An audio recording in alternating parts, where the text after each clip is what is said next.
Bonjour. Chez NGE, on a toujours été passionné d'électronique, et notamment d'électronique automobile. Dans ce cadre, on a conçu un outil de communication CAN-FD jusqu'à 6 mégabits par seconde, basé sur le microcontrôleur RP2040 de chez Raspberry Pi. Hanan va vous en parler.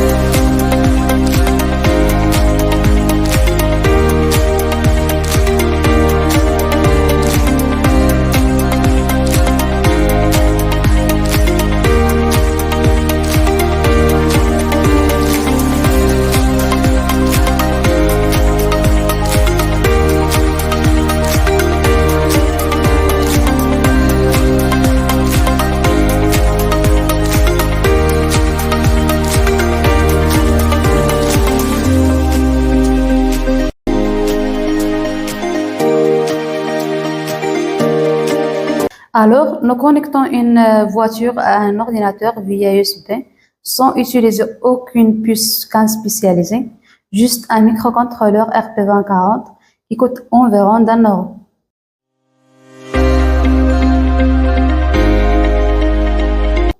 Parce que les solutions spécialisées coûtent très cher. Par exemple, le Pican coûte environ 200 € et il y a des autres solutions industrielles peuvent monter jusqu'à 3000 €. Et pour notre côté, juste 1 €. Donc, la différence est vraiment énorme.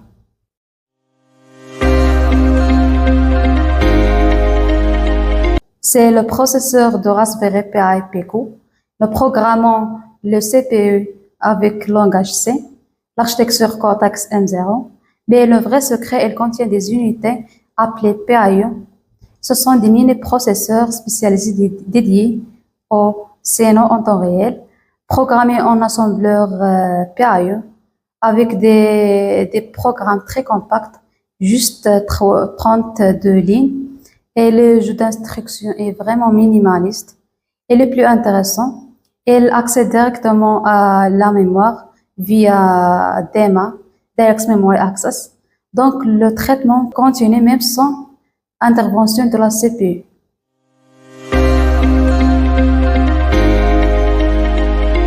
C'est le réseau interne d'une voiture. Tous les calculateurs communiquent dessus.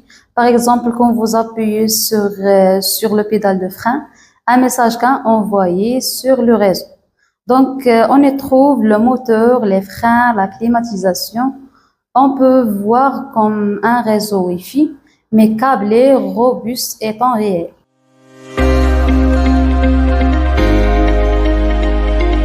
C'est l'évolution du CAN, plus rapide, plus données par message, et aujourd'hui c'est devenu standard sur les véhicules récents.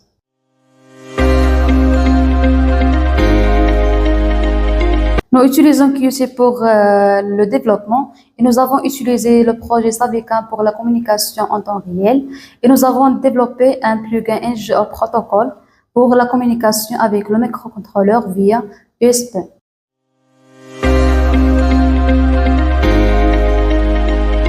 Grâce à un protocole binaire et simple, chaque message contient un début, un type, une taille, les données et un octet de vérification checksum. Donc le protocole, malgré simple, mais il est efficace.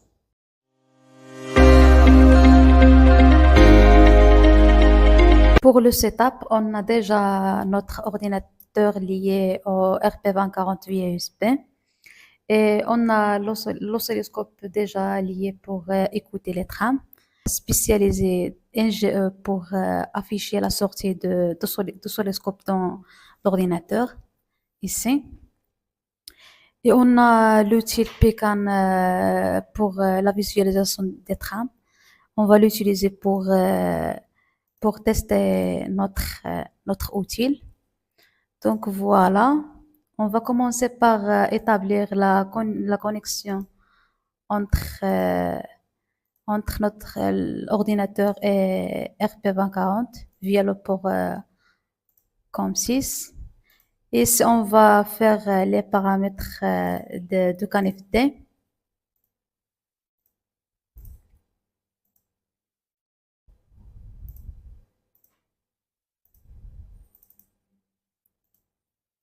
on va commencer par la lecture des trames envoyées via le PCAN. Par exemple, ici, on va envoyer cette trame. Donc voilà, on a bien capturé la trame. Si on voit ici dans l'oscilloscope déjà notre trame envoyée ici. Donc, on va arrêter la transmission via le PCAN et on va tester la transmission via notre outil.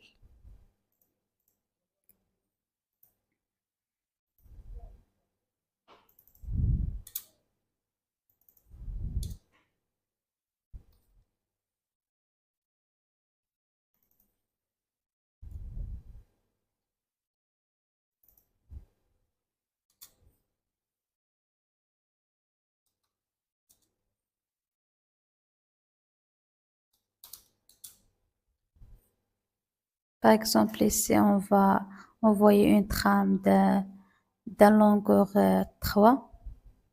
Il y en a des 4, 4, 4 et on va envoyer dans chaque 1000 millisecondes.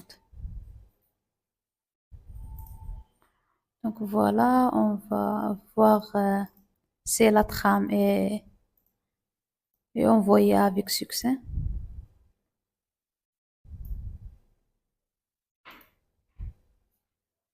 Donc voilà.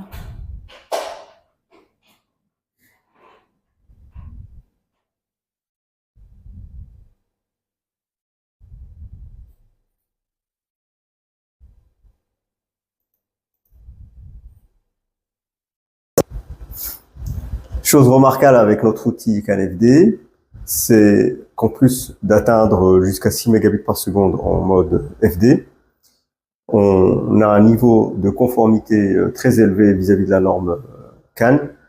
On gère donc le CRC, on gère les acquittements, on gère la paire d'arbitrage, on gère les bit stuffing, etc.